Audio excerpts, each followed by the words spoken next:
ಹೇಳಿದೀವಿ. ರೊಕ್ಕ ಕೊಡ್ತಾರಲ್ಲ ರಾತ್ರಿ ಬಾಗ್ಲ ತೆಗೆದ ಡಬಲ್ ಟ್ಯೂಬ್ಲೈಟ್ ಹತ್ತಿರ ಮತ್ತೆ ಅವ್ರ ದನ ಒಂದು ಹಚ್ಚಿ ಅವ್ರ ಕಡೆ 1500 2000 ರೂಪಾಯಿ 3000 4000 ಕೊಡಕ್ ಕೊಡ್ತಾರ. ತಗೋಬೇಡ್ರಿ. ಒಬ್ಬರ ಗೋಲ್ ಮೂರದ ಕಣ್ಣೀರ್ ಹಾಕ್ಷಿ ಮನೆ ಮೂರದ ಕಮಿಷನ್ ಅನ್ನ ಪಾಪರನ್ನ ಮುಟ್ಟಬೇಡ್ರಿ. ಕಬ್ಬಿನ ಬಿಲ್ ಬಂದೈತ್, ಮೆಕ್ಕೆಜೋಳ ಖರೀದಿ ಸಿಕ್ಕೈತ್. ನಿಮ್ ಹುಡುಗರು ಹೇಳಕತ್ತಂದ್ರೆ 500 ರೂಪಾಯಿ ತೆಗೆದು ಕೊಡ್ತಿರ್ಲಿ ಕಿಶಾಗಿಂದ ಜಾತ್ರೆ ಹೋಗಕ್. ಈ ಸಾರಿ 500 ತೆಗೆದೊಂದು ಮಾಡಿ ಟ್ರೆಜರಾಗಿರ್ರಿ 2028ಕ್ಕೆ ರೊಕ್ಕ ಕೊಡಕ್ ಬಂದ್ರೆ ತಮ್ಮ ನಿನ್ ರೊಕ್ಕ ಬೇಡ, ಈ 500 ರೂಪಾಯಿ ತಗೊಂಡು ನಿನ್ ಹೆಂಡತಿ ಮಕ್ಕಳು ಫಸ್ಟ್ ಕ್ಲಾಸ್ ಊಟ ಮಾಡಿ ಮಾಡ್ಕೊಂತ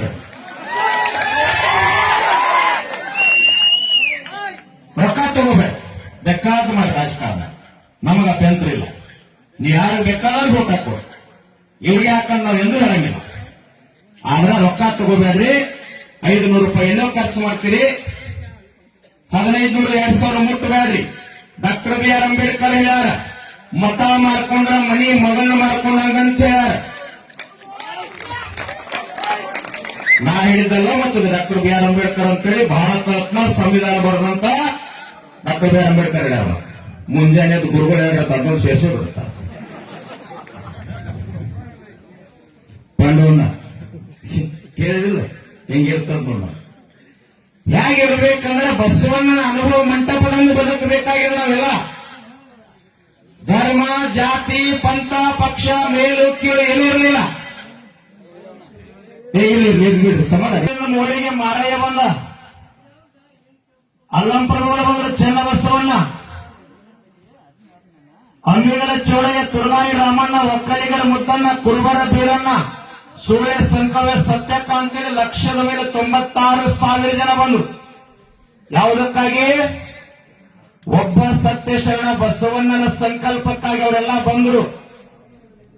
ಏನ ಜಾತಿ ಸಂಕೋಲ ಇತ್ತು, ಅಸಮಾನತೆ ಇತ್ತು, ಅಂಧಕಾರ ಇತ್ತು, ಮೌಲ್ಯತೆ ಇತ್ತು, ಎಲ್ಲವನ್ನ ದೂರ ಸರಿಸಿ ಸಮಾನತೆ ಶರಣ ಧರ್ಮವನ್ನ ಕಟ್ಟಿದ್ರು ಕಲ್ಯಾಣಗಳು. ಯಾಕೆ ಅವ್ರು ನೆನಪು ಮಾಡ್ಕೊಳ್ಳಿ ಅಂತಂದ್ರ, ಯಾಕವ್ರು ನೆನಪು ಬಸವಣ್ಣನ ಮಾಡ್ಕೊಳ್ಳಿ ಅಂತಂದ್ರ, ಬಿದ್ದಂತವ್ರನ್ನ ಎತ್ತಿದವನು ಬಸವಣ್ಣ. ಈ ನಾಡಿನೊಳಗೆ ಸಮಾನತೆಯನ್ನು ತಂದು ಕೊಟ್ಟವನು ಬಸವಣ್ಣ.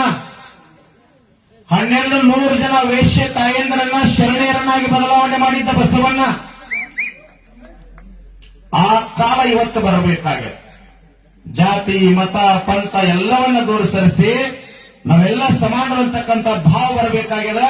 ಧರ್ಮವನ್ನ ಜಾತಿಯನ್ನ ಮೇಲು ಕೀಳು ಎಲ್ಲವನ್ನ ದೂರ ಸರಿಸಿ ನಾವೆಲ್ಲ ಬಂಧುಗಳಂತಕ್ಕಂಥ ಭಾವದಿಂದ ನಾವು ಬದುಕಬೇಕಾಗಿದೆ. ಅವಾಗ ಭವ್ಯ ಭಾರತವನ್ನ ಕಟ್ಟಲಿಕ್ಕೆ ಸಾಧ್ಯದ, ಇಲ್ಲಾಂದ್ರೆ ಸಾಧ್ಯ ಇಲ್ಲ. ನಾವು ಪ್ರತಿಯೊಂದಕ್ಕೂ ಹೋರಾಟ ಮಾಡಿ ರೇಟ್ ತಗೊಳ್ಳೋದು. ಮುಳುಗಡೆ ಸಂದರ್ಭಗಳು ಕೇಳಿಬಿಡುತ್ತಮ್ಮ ಏನ್ ಕೇಳ್ತಾರೆ.